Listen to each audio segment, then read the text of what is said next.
The Prime Minister ceremonially bidding farewell and paying tribute to an officer who he had handpicked to be the country's first Chief of Defence Staff, with far-reaching intentions as far as defence reorganisation were concerned. There were many things that Prime Minister Modi and General Bipin Rawat had wanted to do together.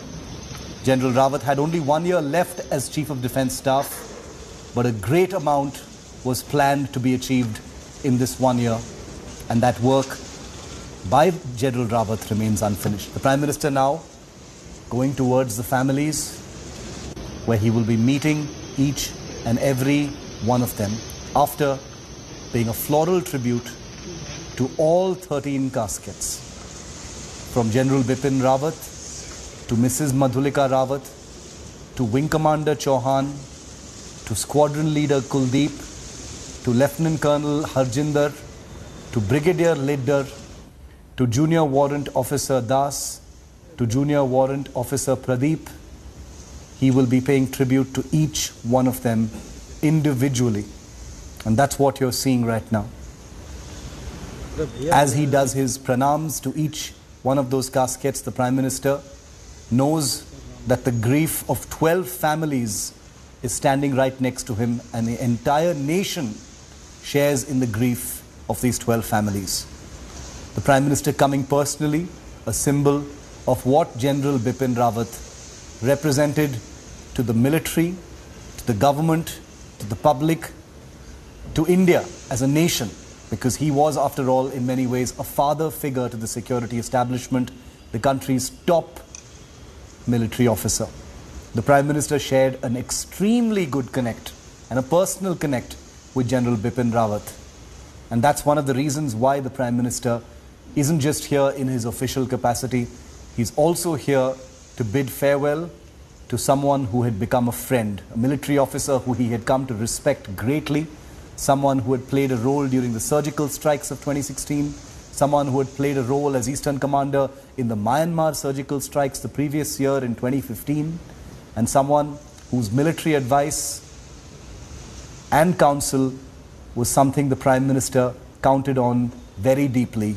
So if this is personal for us all, if it's personal for the nation, it's definitely personal for the man you see on your screen, Prime Minister Narendra Modi, as well. He knew the Rawats very well, and he will be meeting the other families today for the first time, including the daughters of General and Mrs. Rawat.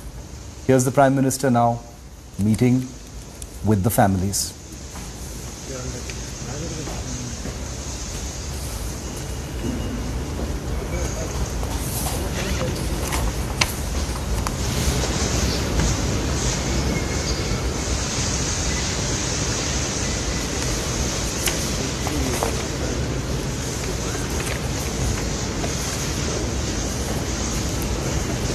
Prime Minister with an individual pranam to each and every family member, young and old.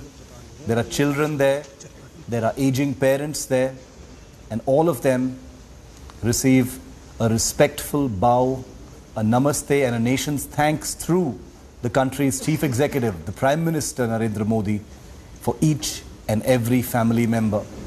In this gesture, he tells them that he shares their sense of loss, and that the government, the country, the public, through him, they stand by each and every one of these 12 families who've gathered in this hangar, an obscure hangar at an airbase in the national capital.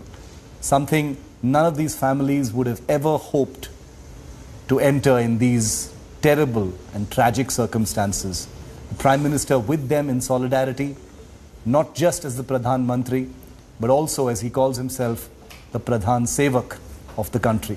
He's there to tell them that he is with them, he shares their sense of grief, and that the country will be galvanized towards nailing what this tragedy was caused by. In a few short minutes from now, the Prime Minister will be followed by